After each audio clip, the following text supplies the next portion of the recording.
analysis of the Tax Cuts and Job Act of 2017 found that nearly 100 Fortune 500 companies effectively had a federal tax rate of 0% in 2018. Here to weigh in is Eduardo Rodriguez, principal at the Raven Group, and Johnny Burtka. He's executive director of the American Conservative magazine. Welcome, two great friends of the show. Great to see you guys. Thanks for having us. This caught our eye. I mean, I do think, I try to find little indicators about how the economy is doing and these types of things. And one of our producers found this. I think it's really a great exemplar, I think, Johnny, of, in my view, the biggest mistake of Trump's presidency, which was signing this bill. Because, it's not about the effective tax rate. It's actually more about what do they do with the money that they save. And effectively what they did is they bought back their own stock. They didn't invest in manufacturing. The manufacturing job index is on decline. We covered that earlier. And a lot of what it is that it basically showed that there's really no productive use for money in our economy except finance. Exactly. And I mean, I think if in theory, right, it makes sense. You cut taxes,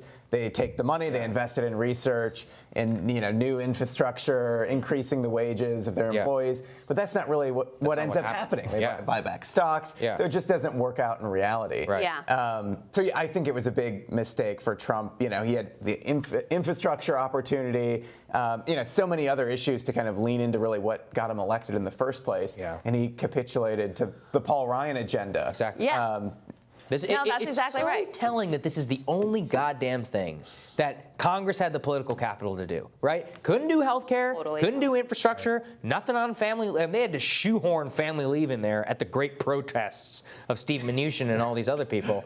And I mean, Eduardo, from a Democratic perspective, why don't we hear more about this? Why are we hearing about Ukraine and all this other stuff? I mean, Crystal and I have talked about this in a past show, but isn't this the single most effective attack on Trump? I mean, they should be talking about this every single day, and I don't hear about it. I'm going to say I told you so, that's all. Yeah. I knew it wasn't going to. I wasn't defending it, don't worry. You've got a couple. Yes, I do agree. Democrats should be using this. Whether or not it actually resonates with voters who are getting, are seeing their job unemployment rates go down, whether or not it impacts families in middle America who are actually seeing more jobs in their area. I don't know. I don't know if it's going to be effective messaging or not. Well, what I do see is the numbers around the deficits that we're facing. This study actually shows over $700 billion less in taxes going to the federal government. See, that I don't think people care about. But if we covered on the show. We covered also on the show though how uneven that growth and decline in that unemployment rate has been, and in particular in those industrial Midwestern states where Trump broke the blue wall and for the first time in years and years won back these states. Those are the places that have benefited the least. So you add that to the way I think that this messaging works for Democrats that they're not doing is it's just a simple question. Who is the government working for? That's right. It should be working for the people. One of the best applause lines on the trail that any of the candidates have is when they talk about Amazon paying $0 in taxes, because everyone understands that is so fundamentally unfair and just completely exposes the reality of what this government is doing. But here's the question I have, because even though we can identify there are these structural problems in the economy and most of the gains have gone to the top, in recent polls, the Quinnipiac poll, it said roughly 75% of people feel good about the state of the economy today. So there is this gap. I don't know, I think how you would explain that. What that is that people are conditioned to think that because they have a job that they're lucky. Right. And absolutely. Part of the issue is that the jobs that we have are just bad. Like these new jobs that are being added to the economy, these are like gig work and these have no service sector. They have no benefits. You're at the total mercy of management and within your employment. But they're supposed to feel lucky that they even have a job in the first place. Well, I think what I wanted to point towards is not so much the messaging here, but the looming crisis that may be coming.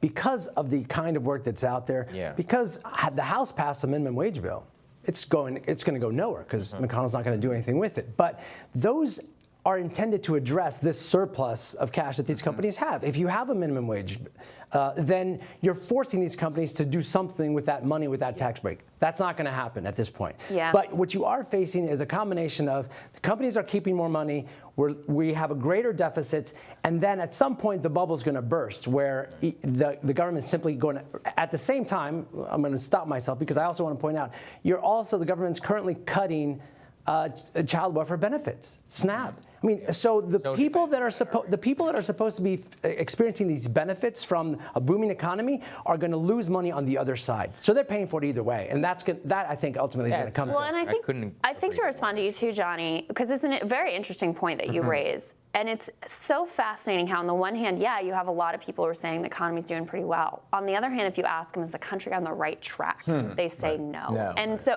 to me, that speaks to this core sense of like, what direction are we going in? Who is this country benefiting in? You know, in my own town, do I see things getting better or getting worse?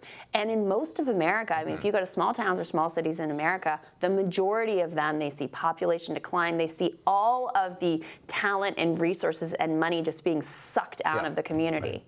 Yeah, and you know, it's funny. Somebody was telling me last night. They said you have too much of an emotional understanding of economics. And you know what my counter to that is? Actual economists don't seem to understand the economy, right? Is that maybe they could use some emotion and understanding that what it really is. I mean, we look at at this chart, right? It's like how much of a gift it was to these massive corporations. They're basically financial holding companies. Essentially, that's what they are. I mean, GE does not make light bulbs anymore. GE Capital is their most profitable part of that company. Chesapeake Energy, Pioneer Natural Resources, there you go. Chevron, Hartford Financial Services. And so again, like I think it's about asking the question of like, who are industries supposed to work for, right? Are they supposed to work just for shareholder? Or are they supposed to work for the country? And I mean, that's the discussion really. And the reason I push this and I kind of criticize Trump, Johnny, is because I want this debate to be forced. Like I want the only way in order to enact change or have people do anything is to push and criticize them. Right? That's right. And I mean, it's you know, if you were to even bring up a question of does you know, in a Wall Street boardroom, if you know, such and such a decision would benefit or harm the national interest, you'd be laughed out of the room. You would. Right? Well, what does that have to do with shareholder interest? So there needs to be a fundamental reevaluation of priorities, and the economy needs to serve the American nation and the American people, and we need broad economic growth that lifts the middle class, and we're not getting that right. Yeah, and by the way, these people who are hoarding all the wealth and experiencing all the benefits should be just as concerned about that as everybody else, because it's not. It could end in a pretty way or an ugly way. This is perfect for Bernie and Elizabeth for the debates this week. I mean, looking at those numbers, you'll see. You'll see the problem is. What's the problem? How many people are going to ask about this? Nobody. People are going to ask about Ukraine. They're going to ask about some stupid pick fights between the two. What's the first call to Vladimir Putin or whatever? Right. First call about stupidest question. Who's your best friend that might be unexpected? How about that one? Okay. So that's what we'll expect. All right. Thank you guys. Thanks for having us. We'll have more rising for you. Sorry. You're good. Right after this.